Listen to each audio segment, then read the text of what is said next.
Il est nuit, mais la nuit sous ce ciel n'a point d'ombre.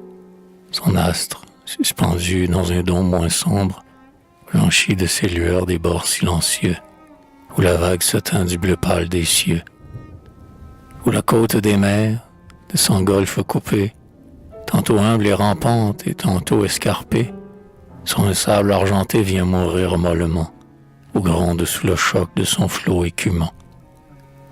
De leurs vastes remparts les Alpes l'environnent, leurs sommets colorés que les neiges couronnent, de colline en colline abaissés par degrés, montrent, près de l'hiver, des climats tempérés, où l'Aquilon, fuyant de son propre royaume, de leur tiède parfum s'attiédit et s'embaume.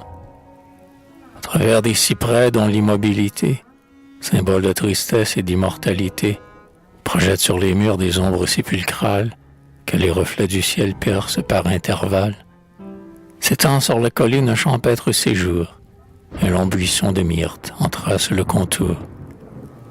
Sur des gazons naissants, de flexibles allées, d'un rideau de verdure à peine encore voilé, égarant au hasard leur cours capricieux, conduisent, en tournant ou les pas ou les yeux, jusqu'au seuil où, formant de vertes colonnades, la clématite en fleurs se suspend aux arcades. Sur les toits aplatis, des jardins d'orangers ornent de leurs fruits d'or leur feuillage étranger.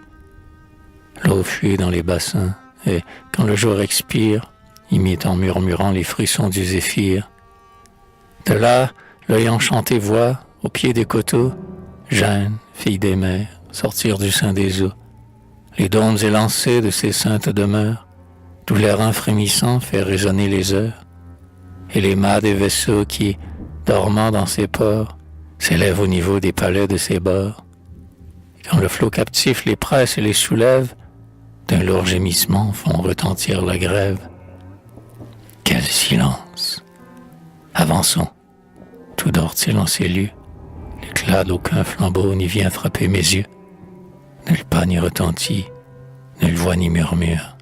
Seulement, au détour de cette route obscure, un page et deux coursiers attendent. Et plus bas, dans ces temps sous les flots expirent sans fracas, un brick aux flancs étroits que l'on charge en silence, tant sa voile, et déjà sous son poids se balance. Ses armes, ses coursiers, ce vaisseau loin du port, tout révèle un départ, et cependant tout dort.